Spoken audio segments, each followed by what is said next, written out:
Hello viewers, কেমন আছেন সবাই? অ্যাডোব ইলাস্ট্রেটর সিসি এর বেসিক টু অ্যাডভান্স টিউটোরিয়াল সিরিজের আজকের ভিডিওতে আমি আর্টবোর্ড টুল নিয়ে বিস্তারিত আলোচনা করব।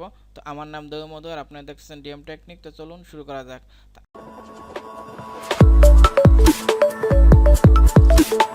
আর্টবোর্ড টুলের শর্টকাট কি হচ্ছে আপনার শিফট প্লাস ও।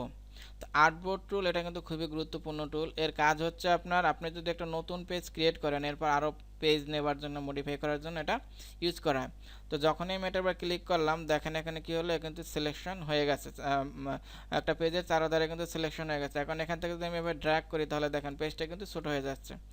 তো এভাবে আমরা পেজটাকে এখান থেকে ছোট করতে পারি। এখন দেখেন এখানের উপরের যে অপশনগুলো আছে, এগুলো দিয়ে আমরা কীভাবে এটাকে কন্ট্রোল করতে পারি। প্রিসেট মূলত সাইজ। তো এখানে যেহেতু আমার ইচ্ছা মতো ড্র্যাগ করে নিয়েছে, এই জন্য কাস্টম এসেছে। এখন এখানে যদি ক্লিক করি, দেখুন অনেক ধরনের সাইজ আছে। তো এখান থেকে আমি A4 নিলাম। তো এরপরে কি আছে, এখানে দেখেন পোর্ট্রেট, ল্যান্ডস্কেপ। এখন ল্যান্ডস্কেপ মোডে আছে, এখানে ক্লিক করলে এটা পোর্ট্রেট হবে। আবার এটাকে আমি ল্যান্ডস্কেপ করলাম। এখানে কি আছে দেখেন, নিউ আর্টবোর্ড। এখানে ক্লিক করে এখান থেকে কিন্তু আমরা একাধিক আর্টবোর্ড নিতে পারি। আবার ডিলিট করতে চাইলে এখানে ক্লিক করলে ডিলিট হয়ে যাবে।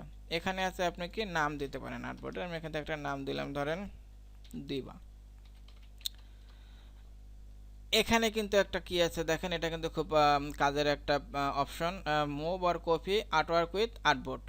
তো এটার জন্য আমি এখানে প্রথমে একটা অবজেক্ট নেই, এটাকে ধরেন একটা কালার দিলাম।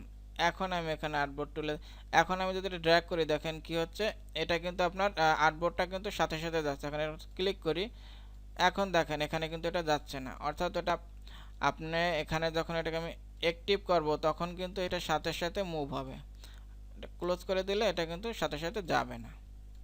তো আবার যদি আমি এটাকে কপি করি, দেখেন অলটা প্রেস করে যদি এবার ড্র্যাগ করি, তাহলে কিন্তু একটা কপি হয়ে গেছে, যে রয়ে গেছে। আমি ডিলিট করে দেই। আবার যদি এখানে এটাকে অ্যাক্টিভ করি, এরপর যদি আমি এটাকে অলটা প্রেস করে ড্র্যাগ করি, তাহলে কিন্তু সাথে সাথে এটা যাবে। এটা হচ্ছে মূলত এর কাজ। তো আমি এখান থেকে এটাকে ডিলিট করে দিই, এটাকে আমাদের দরকার নেই। এরপর আবার আর্টবোর্ডে যাই। এরপর কি আছে দেখেন, এখানে কিছু অপশন আছে, যেমন সেন্টার মার্কস। এটা ক্লিক করলে এখানে আপনার যে সেন্টারটা আইডেন্টিফাই করে দেবে। দেখেন ওই যে আপনার এখানে কিন্তু এই যে আপনার গ্রিন কালারের একটা সেন্টার হচ্ছে। তো ওটা আমি রিমুভ করে দিলাম।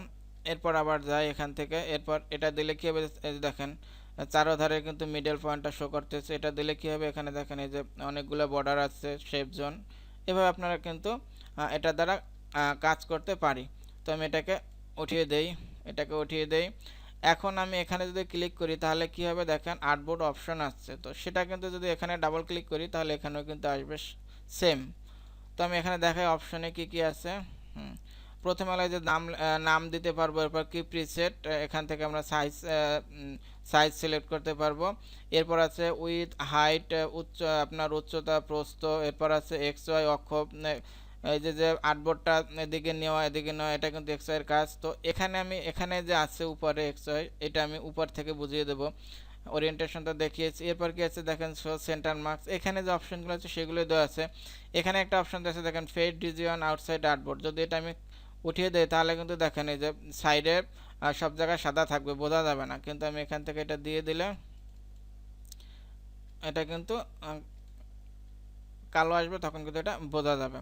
তো এখন এখানের যে বিষয়গুলো সেগুলো আমি দেখাই। এখানে আপনার এক্স ওয়াই মূলত হচ্ছে, দেখেন এখানে যদি আমি সাইজ বাড়িয়ে দেই, তাহলে কি হয়, আপনার এই যে আমার এই যে আর্টবোর্ডটা এখানে আছে, এখানে এক্স ওয়াই অক্ষ অনুযায়ী যদি বাড়াই কমাই দেন, তাহলে সেভাবে কিন্তু এটা যে সরে যাবে। এটা হচ্ছে মূলত এক্স ওয়াইয়ের কাজ। আর এখানে যে ডব্লু আর হাইট হচ্ছে, এটা হচ্ছে মূলত আপনার আর্টবোর্ডটার দৈর্ঘ্য প্রস্থ বাড়ানো। যে প্রস্থ বাড়তেছে, এখানে আপনি যদি দেই, তাহলে এটা উচ্চতা বাড়বে। এটা হচ্ছে মূলত এর কাজ। এখন যদি আপনি চান যে আরও আর্টবোর্ড বানাবেন, তাহলে এখানে কিন্তু আপনি এটা যদি আপনি অলটা প্রেস করেন আর যদি শিফট দেন, তাহলে কিন্তু সেম হবে, সেম এবং সোজা যাবে। দেখেন শিফট প্রেস করলে কিন্তু সোজা হচ্ছে। আর যদি আপনি শুধু অলটা প্রেস করেন, তাহলে কি হবে, শুধু অলটা প্রেস করলে কিন্তু বাঁকা হবে। এই জন্য শিফট প্রেস করে ধরবেন।